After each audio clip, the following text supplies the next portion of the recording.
സ്ത്രീകളുടെ പൊതുസ്ഥിതി കേരളത്തില് വലിയ നല്ല വിദ്യാഭ്യാസം നേടിയിട്ടുള്ള സ്ത്രീകളാണെങ്കിൽ പോലും അവര് ഒരു വീട്ടമ്മയായിട്ട് ഒരു വിവാഹശേഷമൊക്കെ പലപ്പോഴും വീടുകളിലേക്ക് ഒതുങ്ങിപ്പോകുന്ന സ്ഥിതിയുണ്ട്. വീട്ടിലെ ഉത്തരവാദിത്തങ്ങൾ, കുട്ടികളെ വളർത്തുന്ന ഉത്തരവാദിത്തങ്ങൾ, കിടപ്പ് രോഗികളെ പരിചരിക്കുന്ന ഉത്തരവാദിത്തങ്ങൾ. അപ്പൊ അത്തരം ഉത്തരവാദിത്തങ്ങളിലേക്ക് ഒതുങ്ങുമ്പം അവർക്ക് പുറത്ത് മറ്റൊരു ജോലിക്ക് പോകാൻ കഴിയുന്നില്ല. അതിന്റെ പരിണിത ഫലം എന്താന്ന് വെച്ച് കഴിഞ്ഞാൽ അവർക്ക് സ്വന്തമായി ഒരു വരുമാനം ഉണ്ടാകുന്നില്ല എന്നുള്ളൊരു പ്രശ്നമുണ്ട്.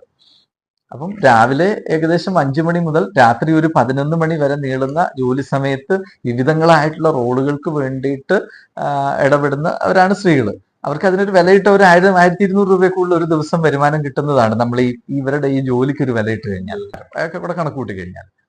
പക്ഷെ ആ വരുമാനം അതിനനുസരിച്ച് ഒരു വരുമാനവും അവർക്ക് സ്വന്തമായി അവരുടെ കയ്യിൽ നിന്ന് എടുത്ത് ചെലവഴിക്കാൻ അവരുടെ പേഴ്സിൽ ഒരു പണം ഉണ്ടാകുന്നില്ല എന്നുള്ളത് ഒരു വലിയ പ്രശ്നമാണ്. അപ്പൊ അതിനൊരു പരിഹാരം പലപ്പോഴും എന്നാൽ സ്ത്രീകൾ അങ്ങ് ഇവർ മുഴുവൻ പുറത്തേക്ക് ജോലിക്ക് പോവുകയും ഈ വീട്ടിലെ കടമകൾ പുരുഷന്മാരെ നിർവഹിക്കാന്ന് വെച്ചാൽ ഒരിക്കലും അത് പ്രാക്ടിക്കൽ അല്ല. കാരണം അവർക്കത് ആ ഒരു അവധാനതയോടെ ചെയ്യാൻ കഴിയുകയില്ല.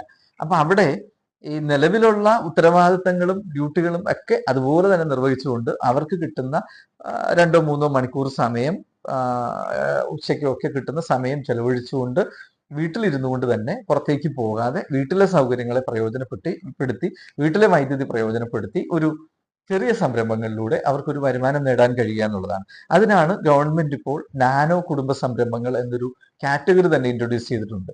അത് 5 ലക്ഷം രൂപയ്ക്ക് താഴെ മുതൽ മുടക്കുള്ള, 5 HP താഴെ പവർ ലോഡുള്ള, പൊല്യൂഷൻ ഇല്ലാത്ത വ്യവസായങ്ങൾ വീട്ടിൽ ആരംഭിക്കാം എന്നുള്ളതാണ്. അത്തരത്തിൽ ചെയ്യാൻ കഴിയുന്ന നിരവധി സംരംഭങ്ങളുണ്ട്.